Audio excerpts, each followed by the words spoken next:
আমার এক ছাত্র ছিল, থাকতাম পড়াইতাম, তাকে নাম হচ্ছে জহির, মসজিদ নবীতে। তারা আমি কিছু পড়াইতাম, আরবি পড়াইতাম। তো একদিন কথায় কথা তার থেকে তো শুনতে চাইলাম যে তোমার জীবনের সম্পর্কে কিছু বলো। বলছে আপনাকে একটা মজার ঘটনা বলো। বলেন বলেন যে বলেন। বলতেছে আমার নানা সন্তান হতো কিন্তু বাঁচত না। প্রথম সন্তান হলো, দৌড়ে এসে একজনের তাবিজ একটা লাগাই দিল, বুঝছেন কিনা, বলে দিল কেউ বাঁচবে না যদি তাবিজ না লাগানো হয়। তো আমার নানা বলছে যদি তাবিজ দিয়ে বাচ্চা বাঁচাইতে হয় আমার তাবিজের দরকার নাই, আল্লাহ বাঁচাবে। খুলে ফেলছে, খুলে ফেলার সঙ্গে সঙ্গে বাচ্চাটা মরে গেছে। কেমন লাগলো? মনে করি তাবিজ না থাকলে বুঝে বাঁচত, তাই না? এটা নয়, এটা পরীক্ষা, ইমানের পরীক্ষা হচ্ছে। বাচ্চাটা কিছুক্ষণ পর মারা গেছে, শুনলেন। দ্বিতীয় বাচ্চা হওয়ার পরে তিনি ছিলেন দেশের বাইরে, মানে বাইরে ছিলেন, এলাকার বাইরে ছিলেন। আসার পরে দেখে যে বাচ্চা হয়েছে সুন্দর, মাশাআল্লাহ, কোলে নিচ্ছে। দেখো এবারে কিন্তু কিছু করবে না। বলে কি হয়েছে? বলে আমরা যাই করছি। দেখে যে ঠিক আবার ঠিকই তাবিজ একটা লাগাইছে সুন্দর করে, বাঁধা রাখছে একবার, কোনো খুলতে না পারে।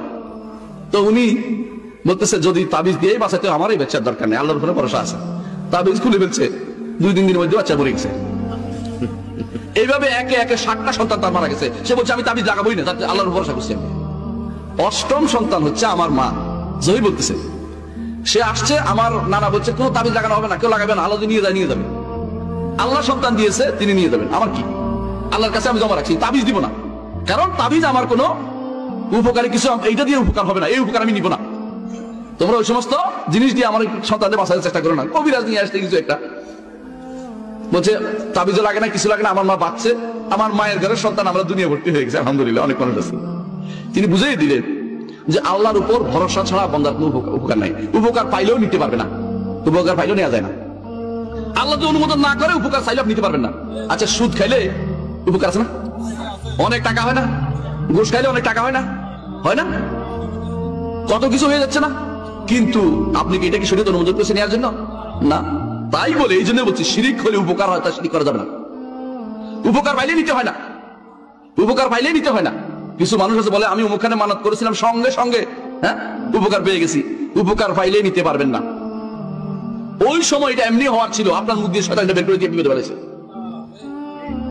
ওই সময়টা এমনি হতো, আপনার মুখ দিয়ে শয়তানটা বের করে আপনাকে ঈমান হারা করে দিয়েছে। কারণ সে বুঝতে পারছে আপনার মতি গতি কেমন, আপনার মুখ দিয়ে এটা বের করে দিয়েছে। আপনি এটা করছেন, এরপরে সে মনে করছে এটা দিয়ে হয়ে গেছে। না, এটা এই কারণে হয়নি, এটা আল্লাহ তাআলা আপনার জন্য এটা রেখেছিলেন। ওই সময়টা হতোই। এই জন্য যে দেশে এই মান্নাত হয় না, ওই দেশে মানুষ বাঁচে না। বাঁচে কিনা বলেন? তাহলে আপনার এই মান্নাতের জন্য কি উপকার হয়েছে আপনার, যে আপনি এটার জন্য মান্নাত করতেছেন? কোন সময় আপনি দেখবেন এমন জায়গাতে মান্নাত করা হচ্ছে যেখানে আসলে কিছু ছিলই না কোনোদিন। ঢাকাতে আমি দেখেছি এক জায়গার নাম হচ্ছে ডাইলশা, ওই পাশে তেলশা। ডাইল আর তেল দুটোই আছে, নাউযুবিল্লাহ। এইরকম বহু দরবার আমাদের আশেপাশে গড়ে উঠেছে। এগুলি সব হচ্ছে শিরকি আখড়া। এগুলি থেকে মানুষকে সাবধান করা আমাদের ইমানি দায়িত্ব। না করলে আপনি কি চান না আপনার ভাই জান্নাতে যাক? আপনি চান কিনা? আপনার ভাই জান্নাতে যেতে হলে আপনাকে সাবধান করতেই হবে। আপনার স্ত্রী জাহান্নামে চলে যায়, আপনি কি চান? আপনার ছেলেগুলো জাহান্নামে যান, আপনি কি চান? তাহলে আপনার বাবা জাহান্নামে চলে যাচ্ছে, আপনি কিছু বলার নেই? আপনার কিছু বলার নেই? আপনাকে অবশ্যই তাকে বুঝাতে হবে। কোরআন এবং হাদিস স্পষ্ট, এখানে গোজামিল দেওয়ার কোনো সুযোগ নেই। আমাদের সমস্যা হচ্ছে আমরা অতি গোজামিল পছন্দ করি। অসুবিধা কি? কিছু মানুষের একটা শব্দ হলো অসুবিধা কি, একটা উপকার নিলাম না। আল্লাহ তাআলা বলে দিয়েছেন হাসরের দিন আল্লাহ তাআলা জিজ্ঞাসা করবেন জিনদেরকে, ইয়া মাশারাল জিন্নি কাদ ইসতাকসারতুম মিনাল ইনসি, হে জিন সম্প্রদায়, অনেক বেশি পথভ্রষ্ট করে দিয়েছো মানুষদেরকে তোমরা। কিভাবে পথভ্রষ্ট করে জানেন? জিনেরই খুশি করার জন্য অনেক কিছু করে মানুষ।